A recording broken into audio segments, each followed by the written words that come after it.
While we are waiting for others to join, please feel free to ask me some questions of what we have covered so far. Yeah, I know all the MTech students and PhD from from IIT Guwahati. They were stuck until 1:15. They didn't have time. They didn't have a Jyoti driving them to the hostel to get the food done. He drove me all the way to get the lunch on time. So I'm okay, but I think they will be slightly delayed. So please ask me some questions if you have any. But then this Bluetooth, any other source of data. Yes, we have loops. That's what we are going to cover. So Bluetooth, we go to loops and trajectories and GTFS based public transport data set. So we have something called India Fast Tag. FASTag, yeah. So with the help of that, can we track all the we had faced issues? No, FASTag will help you to figure out the traffic entering your expressways. And do you have a like you just check when they enter, right? Do you also know when they exit, or you only know when? Yeah. So by doing so, you can know the travel time among different toll booths, and you can know an OD matrix or like how many people are going from one toll booth to another toll booth. But it is not necessary to exit the right. Sometimes like only cross one road. Yeah. So we do not have like exclusive. In Bangalore, Mysore Express, right? Okay. So entry toll is in Bangalore. Okay. First toll. Exit it is with respect to the Mysore. So okay. Yeah. And also in between, they have introduced some cameras. So they have restricted the speed also in the express. Yeah. Like 100 kmph. So they have a time duration. So if I want to travel 150 point to point, yeah. So hardly you have to travel around 2 hours. If I reach early, before 2 hours, again they are putting fine. Yeah. If I reach at one before yeah, got it, yeah. 30 minutes, Yeah. 20 minutes early, Yeah. they are putting fine. Yes. So like that, the technologies are there in order to, can we use those things in order to? Yes, you can. I mean, basically, this e-toll correction data has been used widely in various places to know the travel time between different sections or between different toll booths. That travel time data set is used to do the travel time forecasting and use it as a traveler information system. You can display to the travelers how much time it might take to go to the next exit based on the historical patterns. So, like the travel time forecasting has been widely used for that kind of applications. Also, identify the time periods when you have congestion on the road of the section where you have, but you have a point-to-point information, so you have a travel time for the whole corridor. You don't know where they are, so you can do some kind of modeling to understand where they are. But yes, the toll data set has been used for traveler information system a lot. And the one you're mentioning, the point-to-point camera detection, is for the safety reasons. Like when you put a speed camera at one location, a driver know where the speed camera is. In fact, these days Google is also telling there's a speed camera. Or if you're using an app like Waze or like the crowdsource, even if you put the mobile cameras, drivers knows that they can slow down at the point where we have a camera, but then they again can speed up in order to avoid that kind of behavior. They put, especially for the longer corridor, they put point-to-point camera system. So they know that the travel time from location A to location B should be, let's say, half an hour. And if you are driving faster, you will be reaching early, and they are going to give you ticket. That is done at the sections where you have a very high safety, very high accident rates. So that's a justification for you to install those kind of cameras so that we can avoid over speeding. And we all know speeding is the one which is killing people.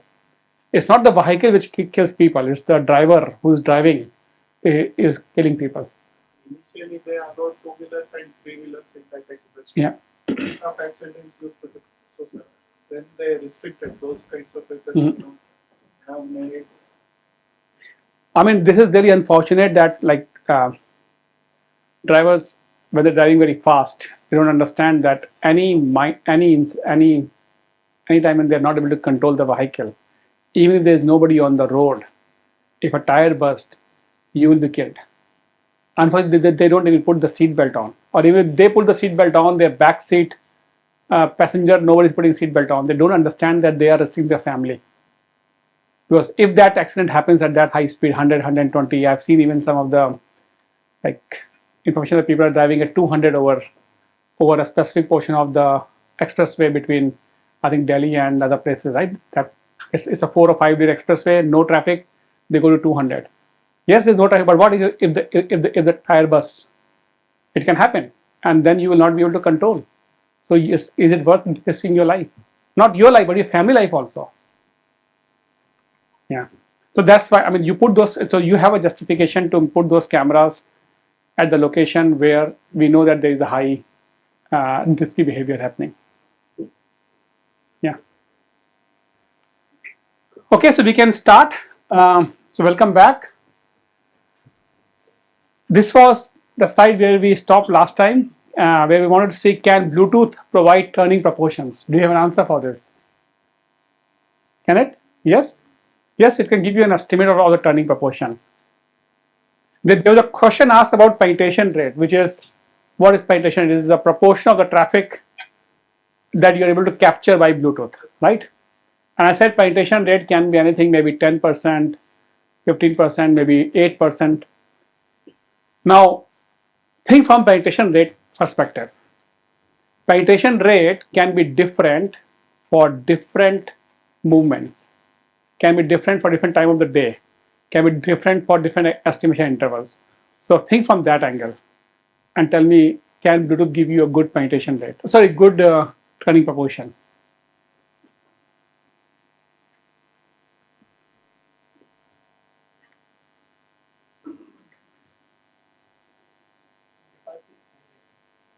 Okay, when mm-hmm. Okay.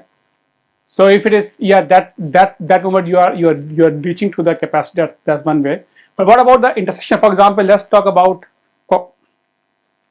simple intersection like this. Okay, this is a snapshot from SCATS. SCATS is one of the traffic control system that is used at various places to control the traffic. They use stop line loop detectors. We will discuss about the loop detectors soon. But imagine these are the counters on the road. And this is a very interesting intersection. You have a 3-lane through movement, 2-lane turning right, 1 slip lane going left, right? And you have the counters. So counters can tell you exactly what is the turning proportion, right? Because you have counters there. Now, and that is this intersection, by the way, in the city of Perth. From the SCATs, I can get the turning proportion easily because I have the counters that can give me that value. From Bluetooth angle, if I have scanners at different locations, I mask them. Okay, what proportion going through, going right, but that is a Bluetooth-based turning proportion. Will that match with the actual one? Imagine you have 5% traffic captured by Bluetooth. 5%. That's okay. Then whatever turning proportion you are getting, because a pure ratio, it will not matter. But what if for different movements you have a different penetration rate? You are able to capture 5% going through, but only 1% of the left is captured and maybe 8% of the right is captured. Can that ratio still give you same as the actual turning proportion? No. So let's say, for example, here, this one I actually prepared for the practitioners. You guys are smart enough, you can easily get that one.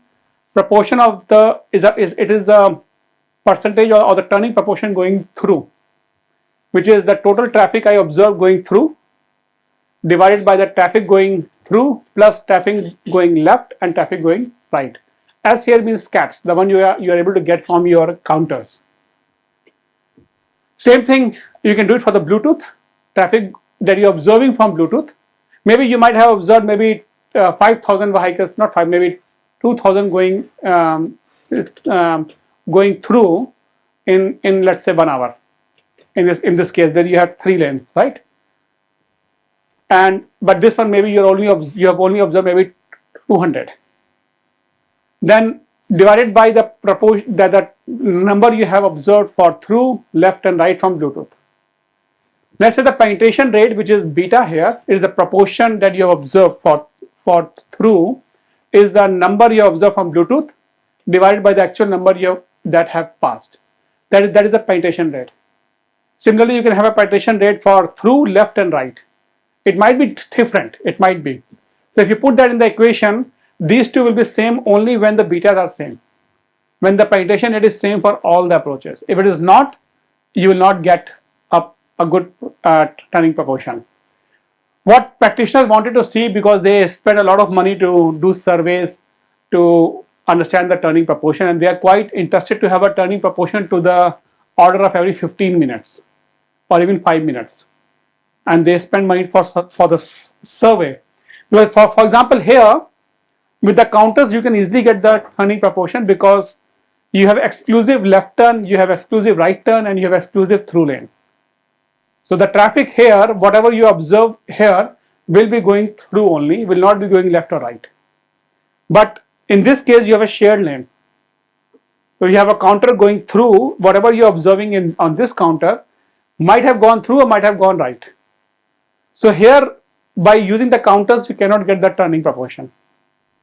At least for all the movements, you can get a turning proportion between slip lane on the left and through and right, but not all of them.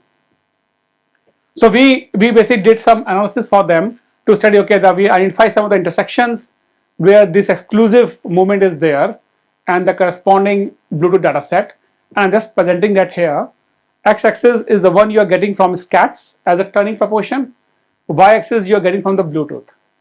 For all the graphs for different sites, site 104, site 43, site with different intersections, where I have a confidence in my turning proportion based on the loops. You can see the scatter. It is not always the same penetration rate. Yes, if I keep on increasing my time period of analysis, from 15 minutes I go for 1 hour or maybe 2 hours, I might be able to have a good estimate, because then the penetration rate will, I would say, kind of not fluctuate much, hopefully. But you have to keep in mind that the penetration rate is going to impact a lot when you're using Bluetooth as a turning proportion one. So there is a biasness in the turning proportion estimate using Bluetooth. Yeah?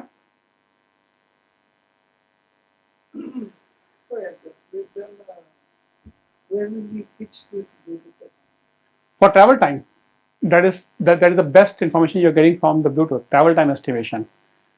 Other place where we are pitching Bluetooth is more about route choice modeling part also. So although I said this turning proportion that you're getting will not give you for a smaller time interval, but for a larger time interval, when you start accumulating data set, the penetration rate will naturally be okay, and you will be able to get that.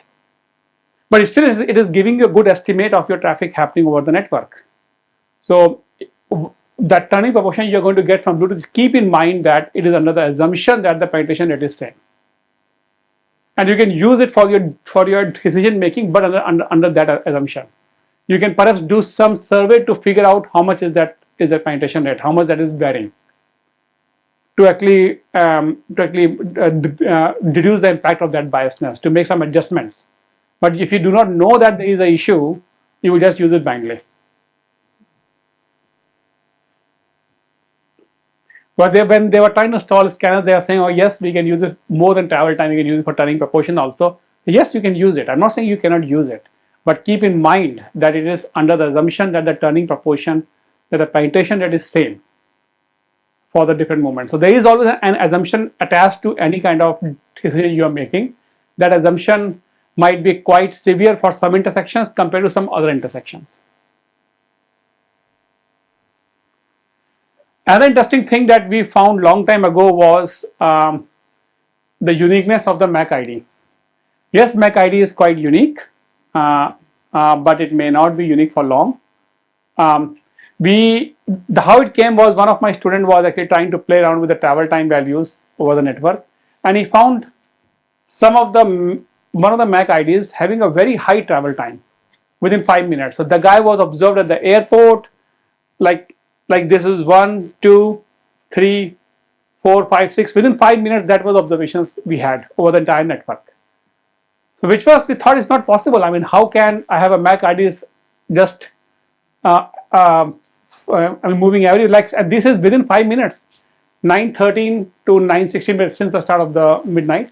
So within 5 minutes, you are traveling the whole city.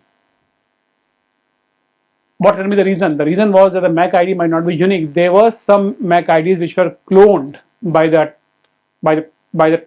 taxi operators for one of the system, and because the MAC IDs were cloned, this thing was an issue. So this one actually we did it somewhere in 2011, 2012, or maybe 2013. We observed this analysis. Still today, like I don't think it's a big issue. It's still the percentage of the traffic was quite low, maybe 0.001% of the MAC IDs were there which were cloned in the city. But that can introduce another challenge down the line if the MAC IDs are not static, are not constant, sorry, per device. If it changes, the whole technology is outdated then. Yeah. Another question asked to us was, is bus overrepresented in the MAC ID system? So for this, thankfully, we had certain corridors where they have an RFID tag readers on the buses. So there are some corridors where for public transport priority system, they have a buses equipped with the RFID tag readers. So they know the time when the bus was at the upstream intersection and the time when the bus has left the downstream intersection. So we got the data from them. So for individual buses, we figure out the time it was upstream and downstream using the RFID tag reader. So buses are equipped with a reader. There is an intersection. They are equipped with the tag, same like your FASTag system, and you know exactly the time they were observed. So what you see here, x-axis is the time, y-axis is the travel time one, and this dot is the in the travel time and time space. It is the travel time corresponding to the bus. So I know that at this specific time at upstream, the travel time for the bus was that much. Then I make a window of 1 minute before, 1 minute after, like this, and you plot the Bluetooth based travel time accordingly. So maybe this passive Bluetooth device was observed at upstream here with that much travel time. That Bluetooth device was observed at upstream with that much travel time, and so on. So within this buffered region of plus minus one minute, we studied 6 months of data set. We said, let's do this analysis for 6 months and see what do we get. How many sample sizes we are able to get.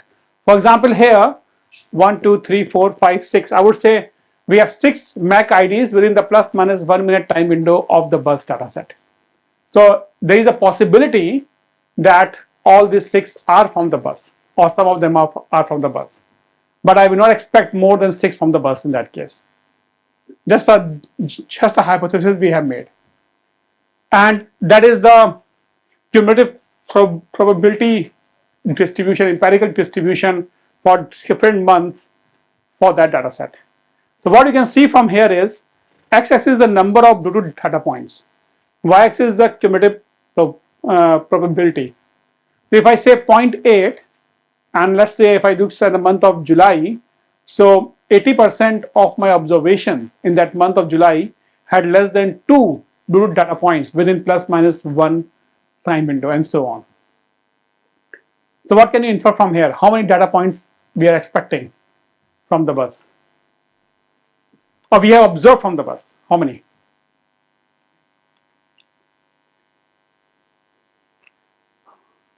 So if you have to answer how many we are we getting 60, 30, or are we getting, what number generally do we get?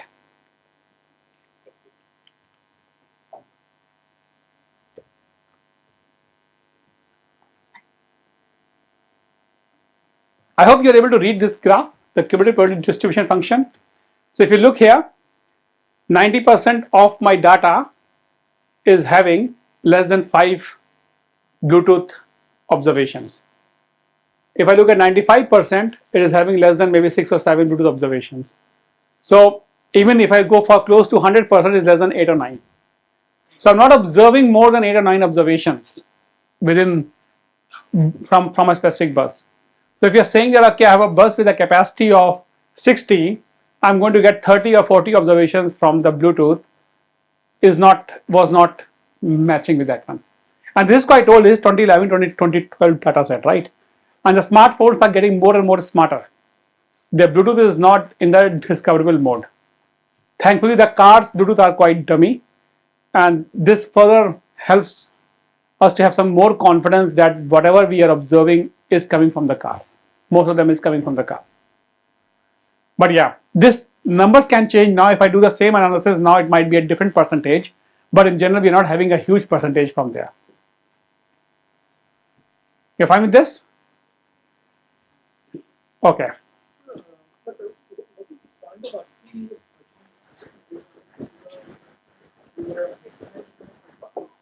Yes. But these questions are normally asked by pet. Like if you go and talk to some traffic agents, some road agencies here, that we want to install Bluetooth Max scanners. They ask so many questions. What's the value of this scanner?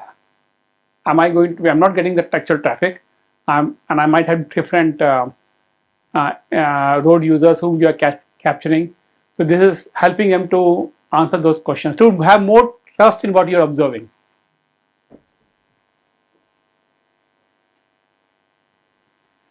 In the Indian condition, if you are using, let's say, a Wi-Fi scanner, which is same as the Bluetooth, there's no big difference, just the technology is slightly different, but the same thing. If you're observing some Wi-Fi ones, yes, I can have a person with 2 phones, or I have a person in a car. But thankfully Indian occupancy is much higher. I can have 4 or 5 people in the car. I might get 4 or 5 observations. That's good. Then you should think about, we are trying to study the mobility of people, not the mobility of the cars. So if it is going to help you to understand that, okay, yes, I am observing 5 Wi-Fis from a car, then I can use that knowledge to say that I'm able to get 5 people moving, and I can make my decision to actually flow the number of people, not the number of cars. Like for example, the public transport priority system, the one that you do, you try to give priority to bus because the bus has large number of people inside it, or high occupancy lane that you try to give priority to is because there are more number of people in that vehicle. It is never the number of cars you want to flush. It is the number of people you want them to move from point A to point B. Higher the occupancy, more the priority you should be giving to that. So which is, in other words, this data set is actually better if you're able to capture them. And I believe that Wi-Fi data might be a good source for the Indian condition. Obviously, we have to do some tests and more observations, but Wi-Fi data might provide you some good source of mobility of the people over the network. Because Wi-Fi is, what do you call, our Wi-Fi are generally activated in our phones, not the Bluetooth to that extent.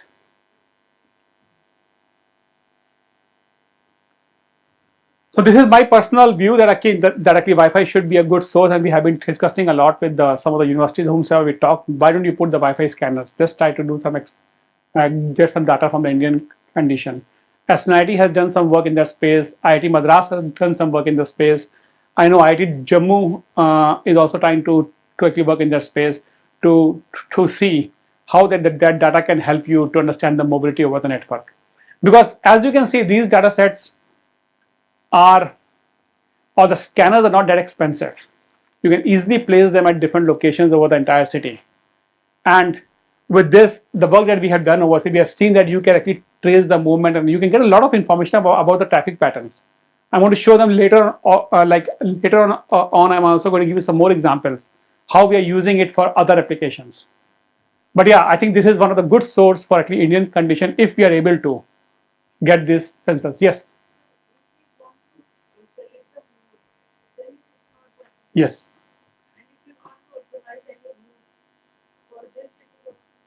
So mode wise it is not, but think of like this: if your Wi-Fi scanners, you are able to get observations, right? You know how people are moving over the network, and it is about the mobility of the people that I want to maximize the mobility of the people.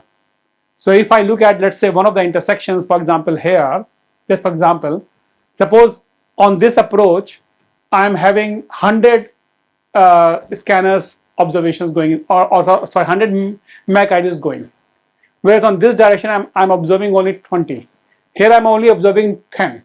So I know the approach where I have to give the more priority to. And if you have it for the whole network, you know the routes where the people are mostly taking also. So you will then think differently, that it is the mobility of the people I'm actually aiming for. But yeah, mode wise, you cannot get the mode from here.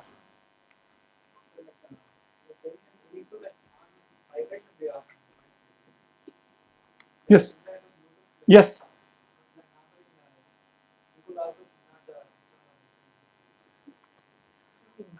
It is increasing. I mean, when Asnani did that survey, they did that observation. They were not getting that high Bluetooth sample, but they were getting very high Wi-Fi samples. So again, you have to just experiment that. Like even the one I've shown you, if the MAC IDs are going to be dynamic down the line, this technology is useless. But MAC IDs are consistent. But this is a very cheap source of data. Very easily you can get that without, you don't need to install anything on the road pavement. It's totally, intrusive, non-intrusive technology coming outside, right? It is much easier for you to handle that. Now, that was on the Bluetooth certain part. Now that we discuss about the loop detectors. There was some question asked yesterday also, what is loop and how it works. I would like to present this slide here first. This is x-axis of time from 1920 to whatever it is there. So what you can see here is there are different technologies. That the above ones are non-intrusive. The one that you see at the bottom, the loop, is intrusive. Intrusive means you have to cut the road pavement to put that in. You have to stop the traffic and make that thing. Whereas other ones, whether it's a camera, I not put the drone here, but drone might be somewhere here. Whether it's a camera, it's video camera, thermal camera, radars, microwaves, lidars, hybrid sensor, which has both video and radar together. There are multiple combinations. These are, you can just put in along the roadside. You don't have to cut the road pavement for it. They are non-intrusive. And there is a significant discussion about which of these technologies we should be looking at for the future. I did one project for the department to understand these technologies and give them some recommendation about which technology will help them for the future next generation of investment. But I'm not discussing about that here. I will first discuss about the inductive loops. They are there since 1960s, very well understood, very robust, and are giving you a lot of information that is currently used for controlling the traffic. Yes, there are alternatives like side-fired radars, which have their own benefits, but yeah, loops is still there. So I'm going to discuss about loops now. Yeah. Loops, as you see, there is a cut you make on the road. So it's a simple, let's say you actually make a cut like this on the road. You put a metallic wire, and each time, so on this metallic wire, you have a small amount of current turning around. So whenever you have a metal, suppose this is a metal passing through the loop, because of eddy currents, basically the voltage is going to drop. And when the voltage drop by certain value, you think there is a metal over it. That's the only thing this is doing, nothing else. It is only detecting the presence of the metal over the loop. That's all. So if I have like this, whenever the metal passes, it just detects the metal. There's no rocket science. It's just your, I think, first engineering 101, where you learn about inductive loops, inductive currents and all those things, right? There can be different type of loops. This is a photo I took when I was doing my PhD in Switzerland, and they had the loops like this in Swiss, stop line loops, and then there is a big loop chunk like that. So again, they come in different shapes. IIT Madras has done some good work in that space to understand what kind of loops might be useful for the Indian condition. Professor Kaita Manajakshi had a report on this one. I think is publicly available.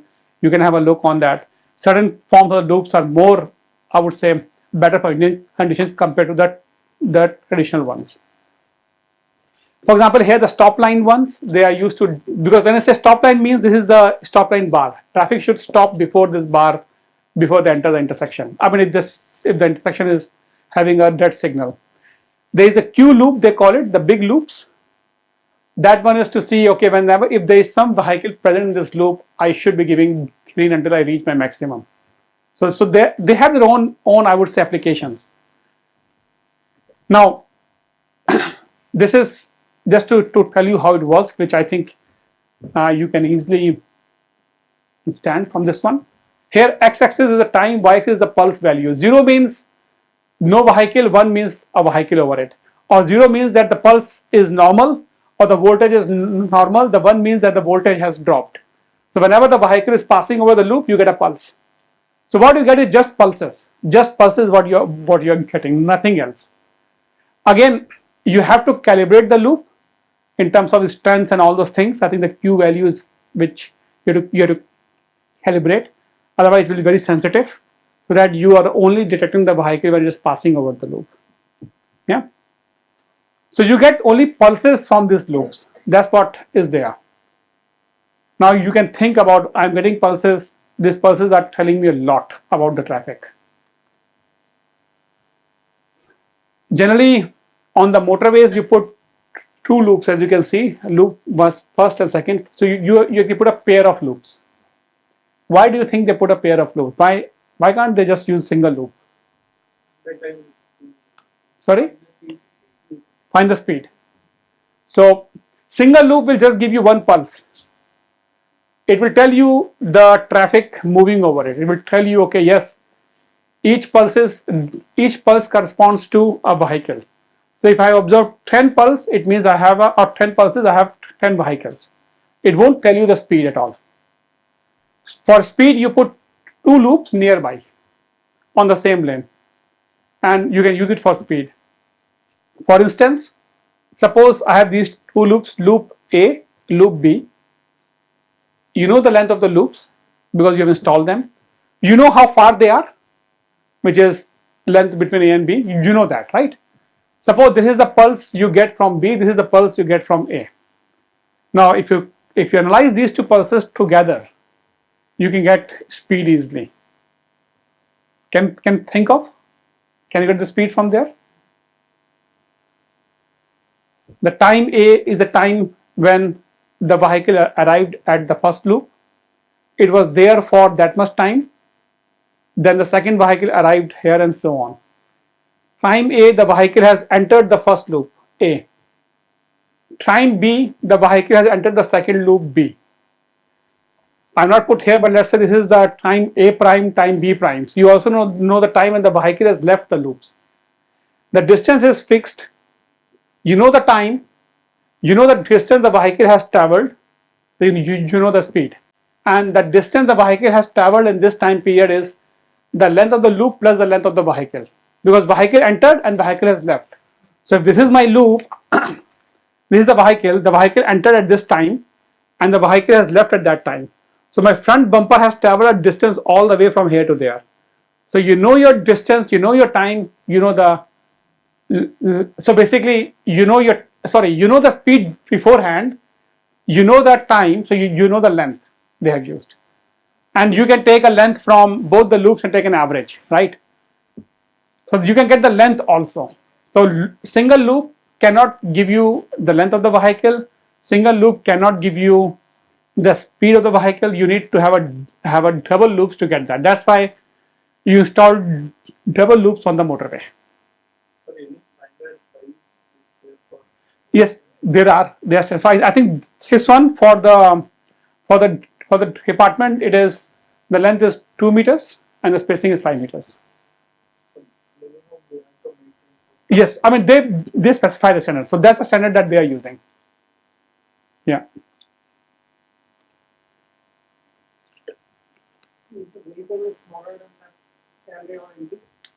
It doesn't matter because no, if a vehicle is smaller, less than 2 meters is not possible. It's too small on the motorway. Bike, yes, bike is possible. Yes, you're right. But it doesn't matter whether the vehicle is smaller or not, because think of this. Here the vehicle is small. That's the loop size. It depends whether metal is over the loop.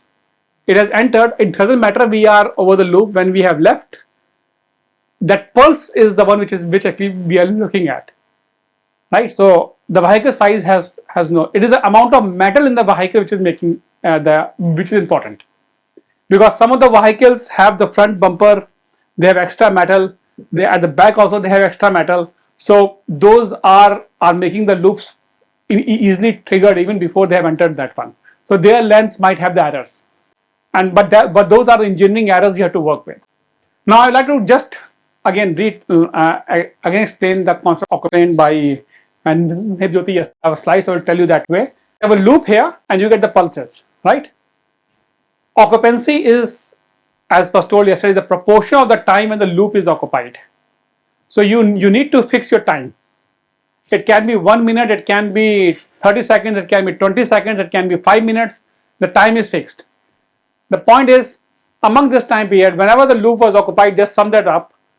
So if let's say among this 1 minute, the loop was occupied by 30%, or in this particular case, maybe it's more than 30%, maybe 60%.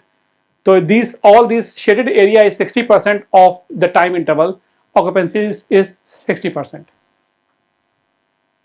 So occupancy is just the proportion of the time when the value of the pulse was 1. That's what it is saying. And you fix your time interval. So you fix your time. The time can be 1 minute, the time can be 20 seconds, the time can be 30 seconds, depending on the application at hand. It's very hard to get this pulse data set. I got it when I was doing my PhD from VS Plus. VS Plus is a traffic control system used in Switzerland, and I was working with them for my PhD thesis. They gave me the data set in terms of individual pulses, and I really had an opportunity to really analyze that pulses.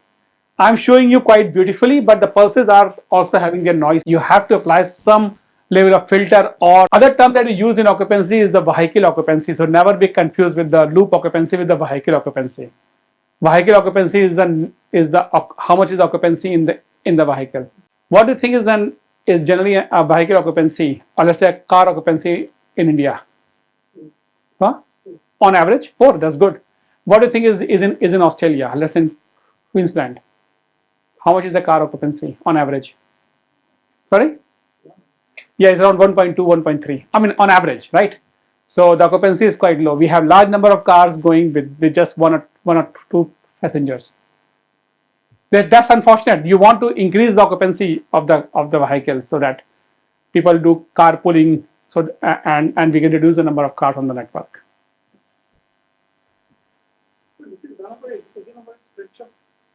The stretch of the road doesn't matter. Oh, no, this is at one location only. Whatever analysis you're talking about is the location where the loop is installed. You have no information before and after the stretch. Only that it's a very focused eye on the road. It's a place where you install the loop, you only get the information about that location. Nothing before, nothing after. Single lane only. Generally, you put them on single lane only. Yeah.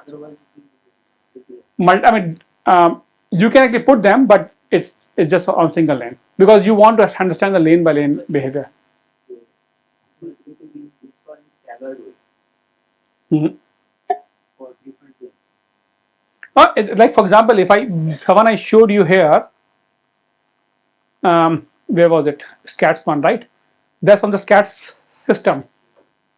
And basically, loops, the position of the loop on the arterial depends on the kind of traffic signal control you have. So here you're putting loops at each lane, as you can see here.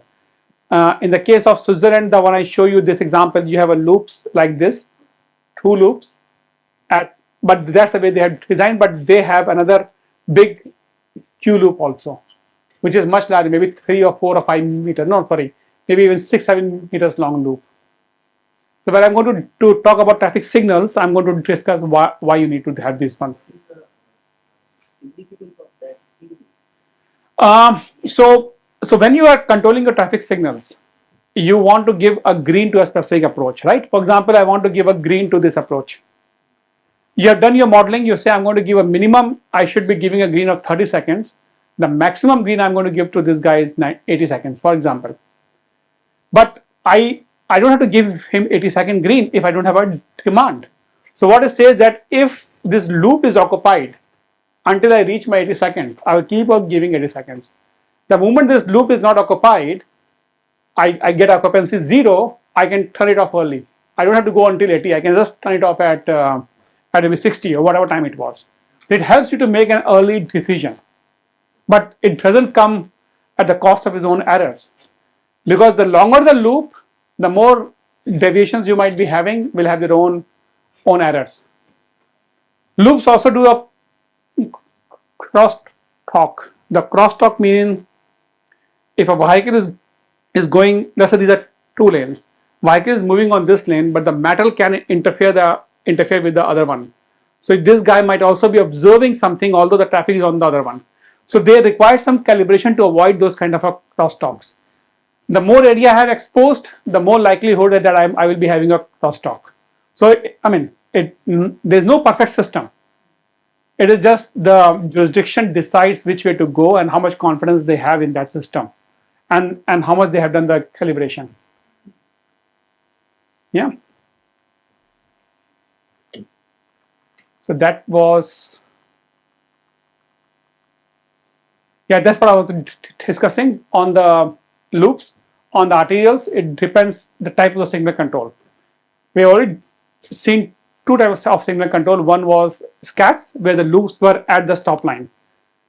Other one is VS plus, which you can see the loops at the stop line, but they also have another big pair of loops. The one which is in the Queensland is the streams. I'll show the streams one after this. On expressways or motorways, every 500 meters, put the loops in. When you're building the expressway, the cost of installing a loop is just pennies in terms of the amount you have spent on the motorway. Right? So you just install the loops every 500 meters. The closer you are to the merging and diverging region, then you put more loops based on, so that you can make a more advanced algorithm to control your traffic. This is a video recording or the snapshot from the Queensland Department of Transport and Mains Road streams system. We did some review of the various traffic management systems. Streams turn out to be one of the best systems because it's an ITS platform which can control both motorways and arterials together. It's a one single platform where both motorways and arterials were controlled together. It's a system where this is the streams arterial, and this is from an actual road. It's a Compton road in the city of Logan. Now here for this one, the loops are at 40 meters upstream, or you can see the loops the way they installed. So the installation of the loops depend on the kind of signal control algorithm you are looking at. So the kind of algorithm they have needs the loops at these locations. So the position of the loops at the arterials depends on the signal control algorithm behind it. If it was SCATs, they should have focused on the stop line loop. If it was scoots, the UK one, they should have focused the loops at the upstream. They work with the upstream loops and make that decision. So different algorithm works with a different loop configuration. You can see for this single intersection, the 4-leg intersection, how many loops you have. 1, 2, 3, 4, 5, 6, 7. I mean, you have 16, 20, 30 loops. It's expensive to install the loops at each intersection, right? But these are the loops. The loops are the one that you use to control your traffic signals. I will discuss how we use it, but I just wanted to show you the position of the loop depends on the kind of control that you have. This one, when it is white, it means that there is a vehicle over the loop. When it is not white, it just like the one here, means that there is no vehicle over the loop. So you are getting the data in real time, how it is managing. Red means this approaches have red, this approach have a green right now. So traffic is going straight at that moment of time on that specific day. And you also know what was the cycle time, how much is the offset and other things. So this is the actual real-time traffic control happening. So we are really thankful to the Department of Transport Mains Road. They have given access to this, and I use it when I'm teaching in the classroom to really give them a feeling of what exactly is traffic signal, how it really works. So you can basically see. I mean, I'm not discussing the algorithm behind it, but you can see that how the data is actually helping them to make some decisions. So you don't need a traffic policeman there. But important thing here is the decision is made just based on the loops. Sometimes you have a stop line loops only. Like for example, let's say you have a loop here. Sometimes the driver, when they're driving and there's not much traffic on the road, they just stop even a bit upstream. They're driving, they might be talking to someone, they just stop, or they will wait for signal to turn green. But if you have stopped here, you're not on the loop, you're not told to the traffic signal that look, I'm there. And if it's a minor approach, you might never get a green. I mean, it will hardly happen that way, but it can happen. So generally, drivers should go on the loop to really activate that yes, we are here. Any question on this? Or what I've said so far? Why is this not an international standard? International standard for? Implementation, and we have always been with all of us. It's a very complex question to answer. Even there is no national standard for international. The reason being is each jurisdiction, they have their own budget, they have their own way of working. These things have organically evolved, right? There is a standard in terms of the way you are controlling the system. For example, you can have a NEMA based controller, you have a TRAF based controller. That standards are fixed for the traffic control perspective. They are big, like traffic control systems like streams, scats, scoots, well accepted, right? So those things are actually there. And each one of these were like developed in 1950s, 60s in parallel. So scats was developed in Sydney, scoots was developed in UK. So like, at that time, this signal research was really hot topic. We were moving all the way from to this technology based control. So different research emerged, different work emerged. US, like what you call, UK said, oh yeah, we have a scoots. If we have a loop at the upstream, we can work with that one. They install the loops at upstream for intersection. Scoots implemented. Scats downstream working. Streams was developed by the Department of Transport and Mainstream in Queensland. That's the kind of loop they have used. They were working in parallel at that time, right? Things were new for them. And once they emerged and once you install them, there's a legacy system behind it. It's very hard to change it. You invest so much into that area. It takes long to really change that one. So from that perspective, it's good that we have multiple systems because there is a competition in the market. They're expensive. So there is a competition. But from the standard point of view, where the loops should be installed, that is totally on the algorithm side. And that's where the non-intrusive technology is actually heading up. One of the selling point is, you buy us, we are the let's say we are the radar-based system. You can figure out where you want to focus on. You don't have to install the loop at a location. We can change some, I would say, orientation, and we can figure out where you want to look at the traffic, and you can still control the traffic accordingly. But yeah, I would say these systems have developed organically over the time. Departments invest millions of dollars to really integrate that, and you don't change them overnight. It's not possible to change them overnight. Doesn't be reconnected with the control operational system? Yes, yeah. So then we can use those technologies. This is the real world example. This is actually happening.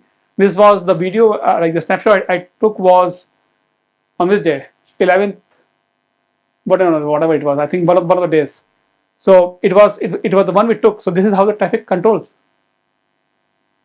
So maybe India, ITS, there are offices all over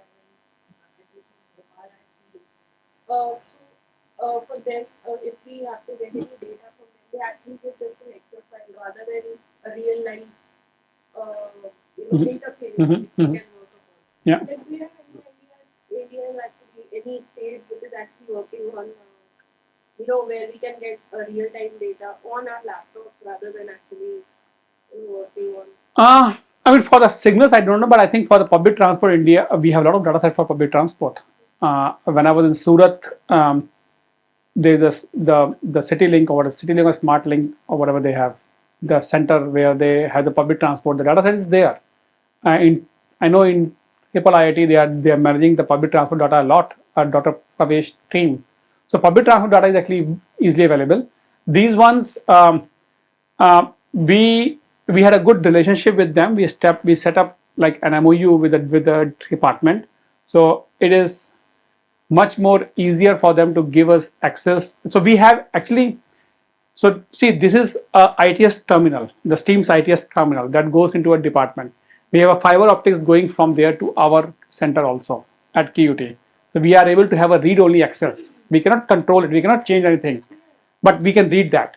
It does happen that way because it is easier for them to give this to us. They trust us that we are going to do it for a good work, and they give it to us so that if I have to get a data, I write an email to them every now and then. It's better for them to give it to give this to us so we can use for our research and teaching purpose. And we're doing a lot of projects for them using this kind of system. But my objective here was to show you how the importance of loop for traffic signal. There is an open data initiative happening a lot, like everywhere in the world. Queensland government is also putting a lot in their space. Brisbane City Council has made their loop data dataset open for all the intersections. You can download them from the website. It's a kind of real-time feed. You download them or you lose them. So every 1 minute, you can download the feeds from the around 7,500 loop detectors over 1,000 traffic control intersections in the city of Brisbane. It's not a huge data set. It's around 0.5 GB a day is what you're downloading, but that data is available, right? That can be used for actually applications. Now, loops on the motorways. I've already said that on the motorways, you put loops just every 500 meters. Depending on, like how much is the traffic you're expecting. For example, this is the Pacific motorway in the city of Brisbane. That's where the QT is, and that's the motorway. So if I look at the loops, these are the positions where we have the loop detectors on the motorways. This graph is the spacing between the detectors. So for example, number 18, number 21. So whatever, maybe 25 is here. So the distance between 25 and 24 is that distance, right? So I'm just presenting the spacing.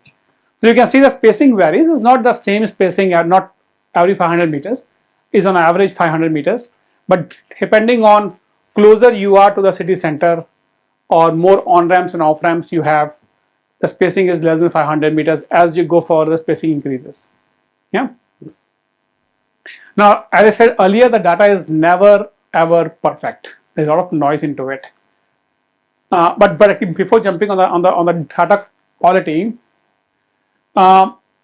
in actually off-roads we have a different vehicle classification. Like so, we have a 4-bin classification. You can say I have 4 types of vehicles based on the length of the vehicles. Class 1, Class 2, Class 3, Class 4. You can get this classification from the dual loops easily, not a problem.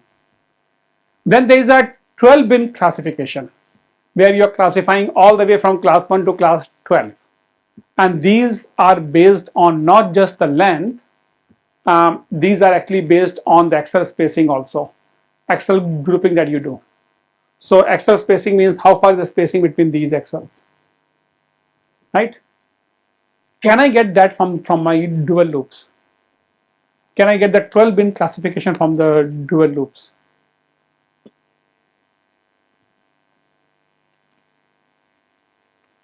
The distance between the Axles, this one. Spacing. spacing is fixed. How do you know it's fixed?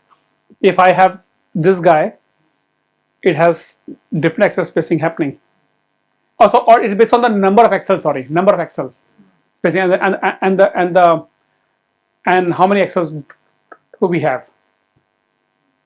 Yeah. So if you have more than 6 axles, or you have 5 axles, or 2 axles, and so on. Yeah. So the question is that whether we can count the number of axes. Yes, from the loops.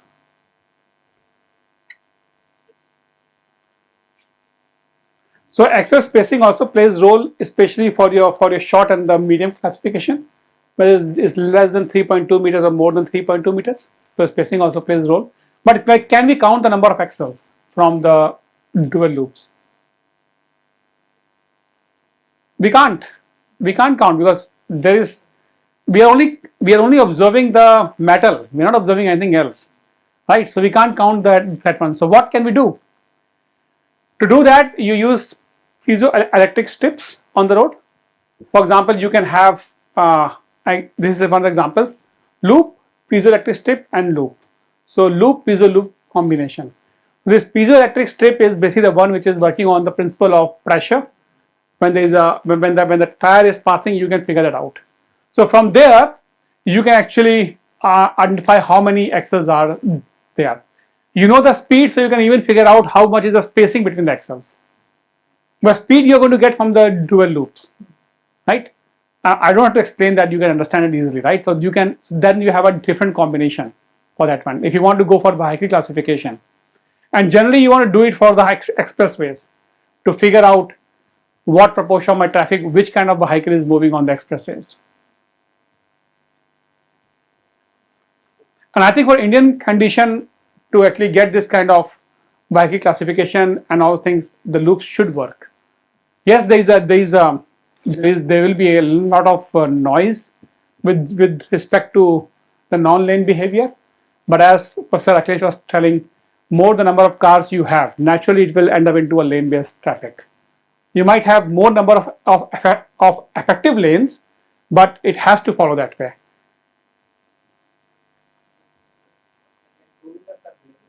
Then two-wheelers are totally different things. So two-wheelers are there, then you will have all that possible movements happening. Sorry? No, it can still, because they are detecting the metal. So two-wheelers have their own metals. Yes. Or you will not know whether they, if let's say one of them is going on this one, other is going on this one, is okay. See, the length of the lane is generally 3.2 to 3.5 meters, right? Is very short. Yes, they can be going for certain while, but they cannot go that for long.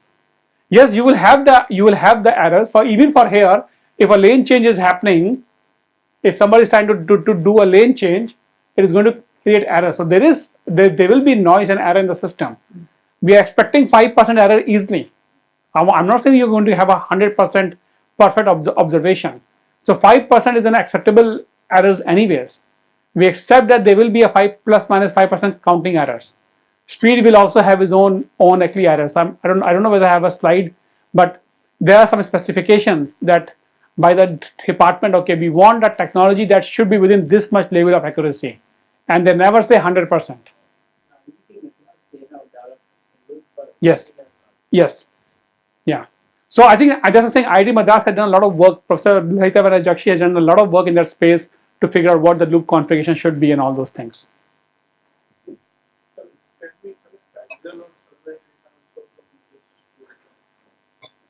And then they are actually way in motion sensors. That's a different sensor technology you use. Maybe yes, but the one that we are using here, we don't do that. Although, but yes, maybe yes, they can do that. Because it is very difficult Yeah. to connect in the field separately.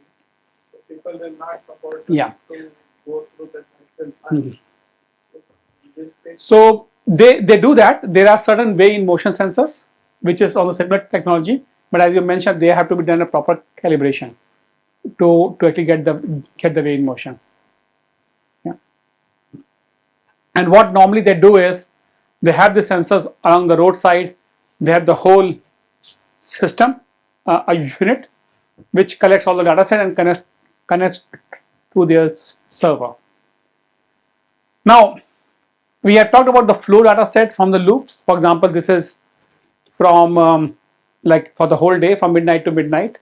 Y-axis is the flow observations you are having from the loops, right? Let's say every 30 seconds.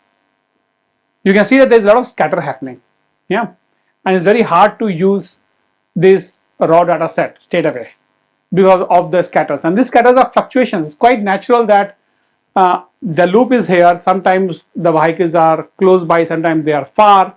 And if you're using only 30 seconds to do the counting, you will have sometimes low, sometimes high counting, right? So one way to do this, you increase your aggregation interval. You say, I'm going to do it for every 15 minutes. You will actually reduce the noise. But then your information is every 15 minutes. And if you want to do a very, let's say, high level control, real time control, you want to have data every 20 seconds. So what can you do?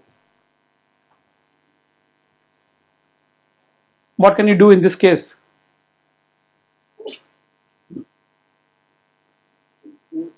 Smoothing, yes. So you can apply some smoothing.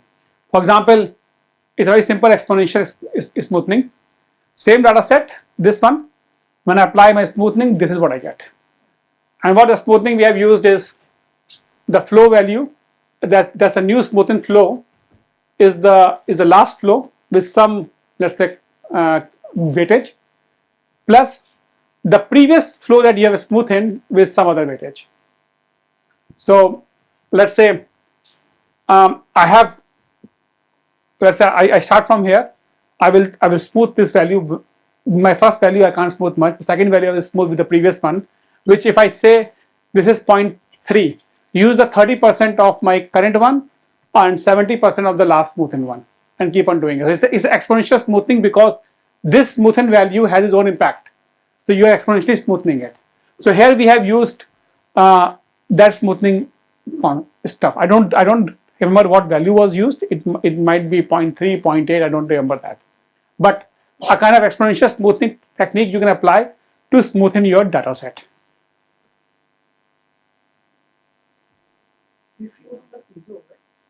This one the loops, the dual loops. I mean, this is just a flow value. Flow means how many cars are moving. So expressed in terms of vehicles per kilometer. So if I had, let's say, like whatever, let's say 10 vehicles, you convert it into vehicles per hour, and then you try to present it. Cannot be anything from this group. Because every 20 seconds, for example, every 20 seconds you are observing. So it's like this. I go back to this one. Let's assume this is my loop, right? I have a vehicle flowing like this. Yeah. So I might have observed my first vehicle, second vehicle, and maybe the time gap between them was 5 seconds. So in that 20 seconds, I might have observed maybe only 8 vehicles with some amount of time gap. But sometimes the gap was large and you only observe 3 vehicles. So that's why you have so much fluctuations happening. Yeah. And that is because your aggregation time interval was small. So you want to smoothen that so that this kind of spread that you're observing, you can get it.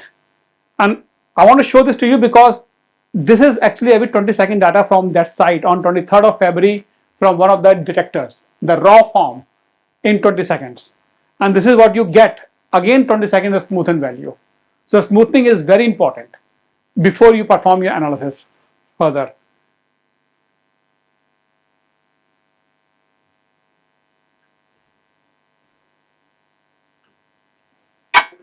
Basically, present this picture, how to be present when this is for one data, right?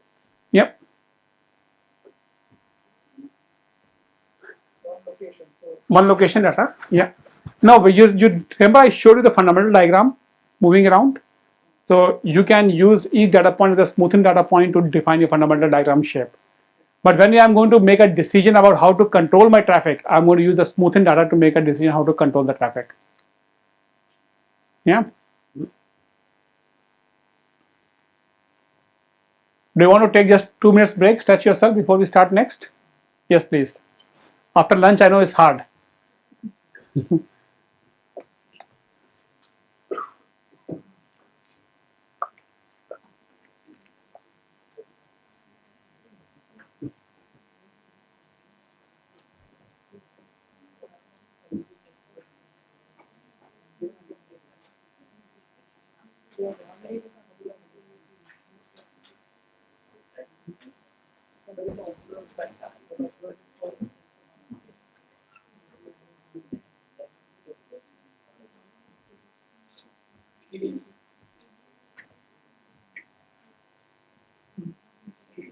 Yes.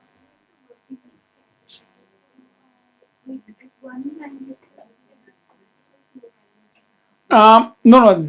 It is because you're looking at 1 hour from, not even, it is 15 to 18. So it is for the whole day. So at one time interval, you will only have one value. You will not have multiple values. It looks like that because you try to bring the 24 hours plot there. Yeah, if I further zoom it in, you will always have one value. Is it necessary to have that much time interval gap there? Yes, because I'm going to talk about the variable speed limit and RAM metering. You are making decision every 20 seconds. So you're observing your traffic every 20 seconds to make a decision. If you wait for 5 minutes, 10 minutes is too late for you to make a decision. But we introduce noise, right? So, smaller sampling. Now that's why you apply smoothing. By applying smoothing, you reduce the noise. In the morning, Sorry? slow. It is more. Yeah, because it's the morning peak traffic for that site. Brisbane is a morning city. People are in the office at 7 o'clock in the morning. Here the mess open at 7 o'clock, 8 o'clock. Day before yesterday, I woke up at 2 o'clock. I didn't manage to sleep afterwards. And I was waiting, and they mentioned that they can give you a tea at 6 o'clock. I was there at 6:30. Nobody was there. They said come after 7. Then I went at 8 o'clock. Sorry? Where? Where? Ah, I know. They sleep late. I know. Yeah. They sleep late. They start. Yeah. But Brisbane is the morning city. People start quite early in the morning. So any measures has been taken so that 1,000 to 500. No, it is a demand.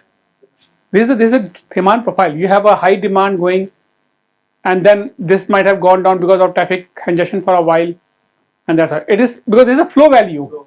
Flow will change, right? Now loops are giving you speeds at a specific location. How do you get the travel time from there? Because you only get a speed, right? If you want to get a travel time plot for the entire stretch, how will you get that? So that was the next part I wanted to discuss. You only know the speed at the location where you have installed the loops. I want to know the travel time to go from A to B, or the entire travel time of the corridor. How do we get that? If I tell you the speed was here 80 kilometers per hour, maybe 70 here, 60 there, how much is the travel time to go from here to there? Average speed, but these are not the average speed at one location. They are at different location. Let's say I have 80 here. I don't have any data and I have 60 there. Will you take an average between the two locations? No. So what do you do? Yes, for two locations, yes, average will work. If you have multiple locations, what I'm talking about, can you still take an average? You should consider the spacing also between that also. So the average concept is here. The piecewise constant speed based model is one of the models that people normally use. X-axis is the time. DI is the duration, means for how long you have observed the speed. Like Luke can give you 1 minute average speed or 20-second average speed for that location. Y-axis is the space, means you have one observation here, other observation there. So two separate locations of the loop. Suppose you have observed 100 here, 100 here, and 90 there. So piecewise constant says that half of the distance I will have 100, other half I will have 90, which would turn out to be the average speed between these two locations. Now that's the concept you can apply to, but if I have another loop there, then I cannot take an average of these three. What you will then take that distance, what is the half, and then you consider the half accordingly. So you have to consider spacing also when you have multiple loops. Single loop, it might be not an arithmetic average. It will be harmonic average if you calculate that. We will see that later on. Another people have also proposed some model called the piecewise linear speed wave. They said I can have a linear transformation. I can think of having small bins, and instead of going from 100 like this, I can just move them from 90 to 100. A linear one. That's another model. That's fine. That's another one.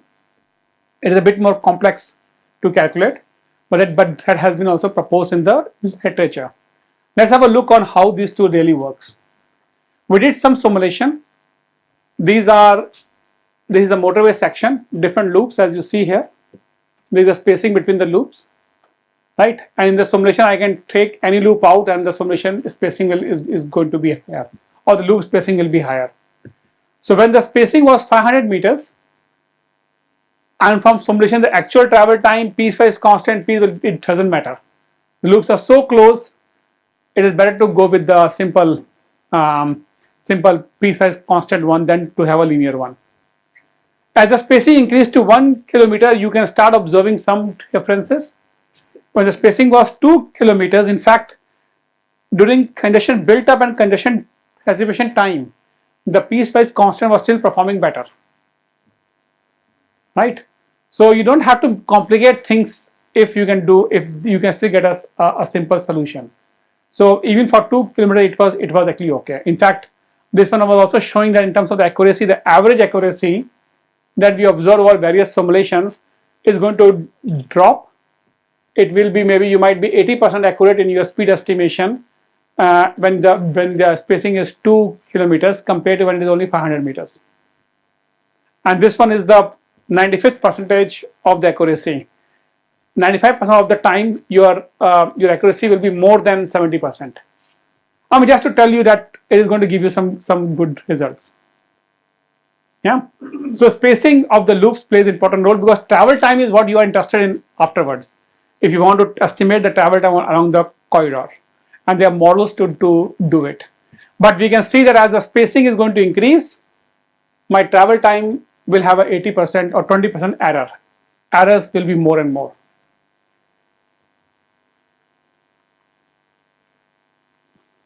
So let's have a look on the quality of the loop data set, right? Here, I'm giving you certain cases. Case 1 is you're observing from a specific loop, speed and volume is positive. You're observing positive values for both of them. Case 2 is you're observing a 0 value for both of them. Case 3 is one of them is positive, other one is 0. Case 4 is other way around. Among these cases, which of the cases you think are possible? Or which of the cases are not possible? Which one? Yes, and the fourth case also perhaps. Let's have a look. Third and fourth, why? Because positive speed, positive volume is okay. Zero speed, zero volume is also okay. There was no traffic on the road. But if I'm getting a positive speed but not any volume, there can be error. I'm getting a no speed and I'm also getting, but I'm getting a positive volume. There is an error. It can be error. But actual sense, it may not be if the volume is only 1. If you observed only one vehicle, it is possible the vehicle has stopped, speed is not available. But but if you have more volume, let's say you have volume of 10 or 20 but no speed, it's an error. So when you get a data set, you can simply apply this heuristic check to see what's happening. Similarly, if you have a speed, volume, occupancy, you can do the same thing. There are cases when they are possible. There are cases when they are not possible. It is possible that speed is 0, volume is 0, occupancy is higher. Actually, that's why okay, is it possible? Number 7. When is it possible? Jam, traffic is stopped on it. It is possible. But the more information you have, the more filtering you can do. So what we did was we have a look on the traffic data from actually Brisbane site, different loop detectors, and we try to figure out, based on that heuristic, percentage of the data which was usable. I didn't have an equation for it, but it means that among a specific time interval, among what time of these the data was fitting those categories. So on this multiple days, these detectors, 0% data was actually available to us. That detector, no data was available to us. So there are errors in your loop detected data set also. So if you look at the initial spacing you have, yes, you have installed your loops, but there can be errors. So your functional loops for some of the days are like this. Spacing has gone to even 1600 meters. So your piecewise constant speed based model is going to give you errors, the one that you apply to estimate your travel time. Yeah. So the system is never perfect. There are issues in the system that can definitely give you errors. So we basically try to then come up ways by which how we can improve the accuracy of your travel time estimation on the on the network. The next one is actually, I want to show this, a heartbeat of the Brisbane city.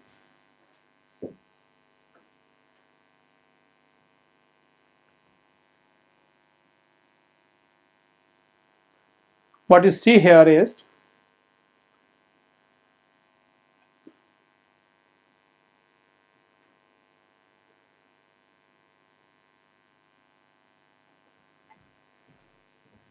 these are different locations where have the Bluetooth scanners and the loop from the Brisbane city. The heartbeat throughout the day tells you how many observations we are having. You easily see the portion of your network. I don't have a mouse with me, but yeah, you can easily see, you know, how the city is actually working on. Like they are high volume roads compared to the low volume roads. And your Bluetooth observations and your corresponding loop data observations are also correlating to each other. Higher the volume, higher the Bluetooth, less the volume, less is the Bluetooth. But that's how the city heartbeat looks like if you look at the two data sets. Well, this is more about, like, you know, when you try to do a showcase, you just present that to tell that. But this actually gives a lot of good information about what's happening in the city.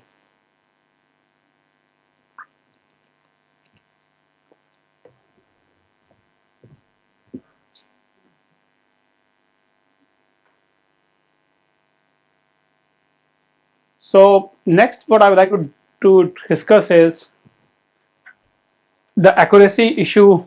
Going back to the Bluetooth one, we did discuss about the errors or the sample size thing, right? And what you do is you take an average estimates from your observations to actually come up with the average travel time value. And we did talk about different sections will have different things. Let's go back to the simple statistics. We all know that the sample size required for a specific confidence level to have with respect to specific error. So if I want to be, let's say, 90% confident given the standard deviation of your data, you can apply simple statistics to find how much sample size do you need. How many of you have seen this equation in your statistics 101? Yeah, so basically when you do your engineering, or in the first year you are introduced this, statistically the number of samples needed such that the probability absolute relative deviation of an error is less than epsilon is more than alpha level of significance is given by this equation. If you rearrange this equation, you can, and I'm just rearranging it for the sake of my own explanation. Given a sample size, given the coefficient of variation means the standard deviation of my population, how much error I'm expecting in my observation. So in the case of Bluetooth, you are interested in the average travel time of that corridor. So average of all the vehicles, not just the one you're observing. So you are only observing a sample from your corridor. So out of, let's say, 1,000, you have only observed 100 of them. And you're saying my average of the 100 is a representative of the population. So more the sample I have, more confidence I will have in the population representation. That's what this equation is saying, right? More is the value of n, less is the error or the gap between the population and the one I'm estimating. So I will apply this equation on the Brisbane data set. What you see here is the multiple days travel time values for one of the roads on the city of Brisbane. There's another road, and this solid line is the coefficient of variation. Yeah, it is a coefficient of variation that you observed. So you have understanding of the coefficient of variation, means how much is the variability in the travel time on the corridor. On the arterial road, how much is the variability? How much variation do you expect on the arterial road from one vehicle to another vehicle?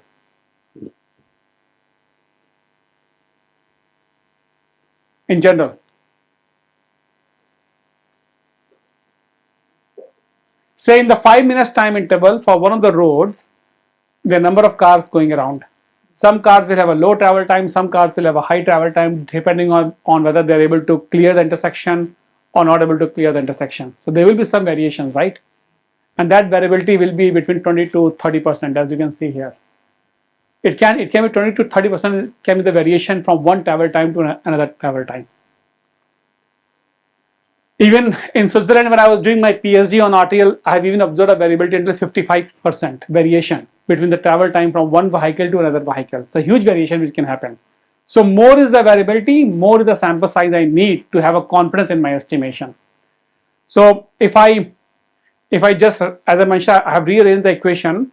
If I plot this error value based on the sample size I have observed, I'm going to get something like this. And I have put 10% as my threshold. Then I know that these time periods I am not confident in my average estimation. So there are periods I am confident, there are periods I am not confident. What I do?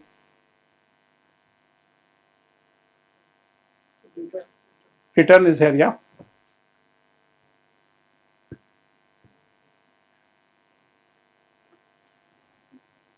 Sorry? It's coming, yeah. So there are periods where you will be confident, there are periods you will not be confident. And we have seen the sample size distribution, or we have seen that different sections of the road will have different sample size, and you will have less confidence for certain time intervals compared to the other time intervals. Oh, thank you.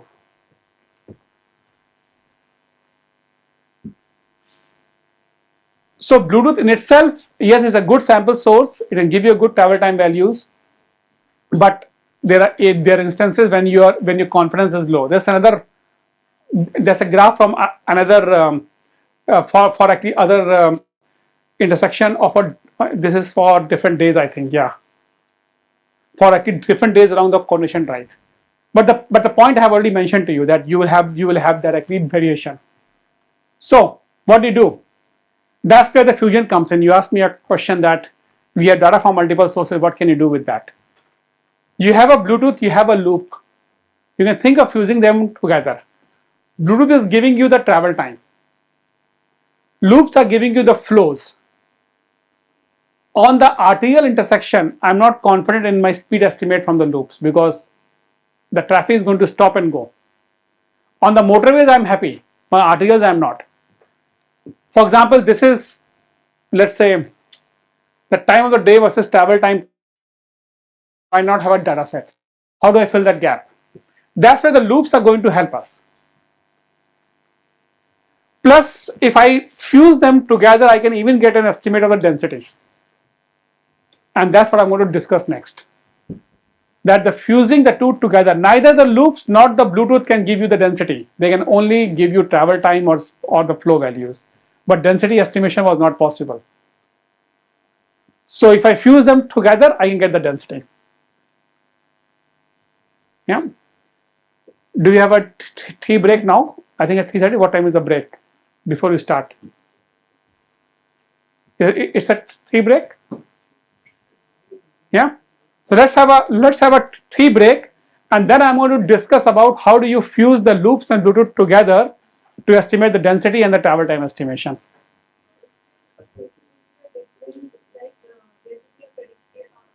Yes.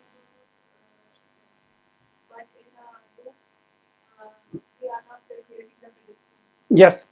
Now, when I was talking about the Bluetooth, and you have already done the filtering, then you are saying whatever I have filtered is my travel time from the car.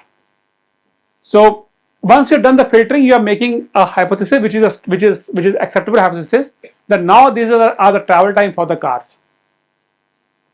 Which actually when we saw that, you know, loop and Bluetooth one here, for example. Yes. Yes.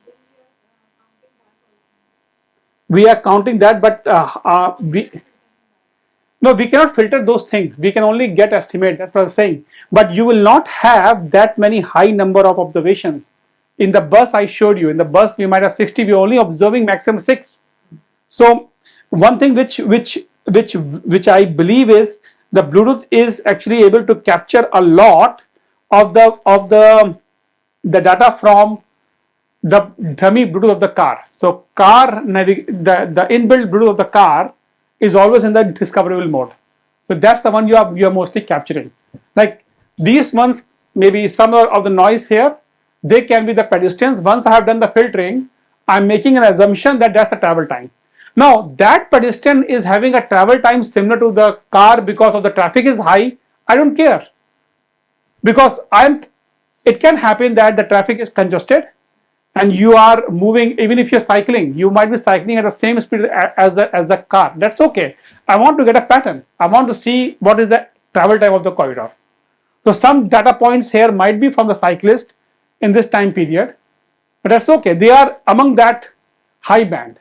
But what it has capacity also in this like the Yes, yeah, and in the case of we are calculating each and every yes. then there is a difference. That's why I'm going to teach. I'm going to tell you how do I fuse them. So the sample size is totally different, but Bluetooth is giving me a travel time information that I can use it to do that, to actually fuse them. That's the next discussion. These are really good questions you have asked. So I'm not going to say that my Bluetooth is giving me all the information. It's only giving me some sample information. Loop is giving me flow values with some errors. The errors are there. It's not perfect. But how do I combine them? Yeah. So we can take how much?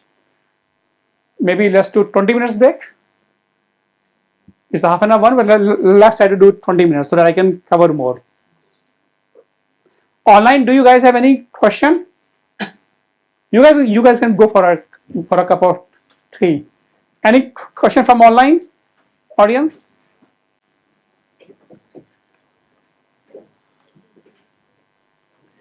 If not, then we are going to meet in 20 minutes time, right? Yep.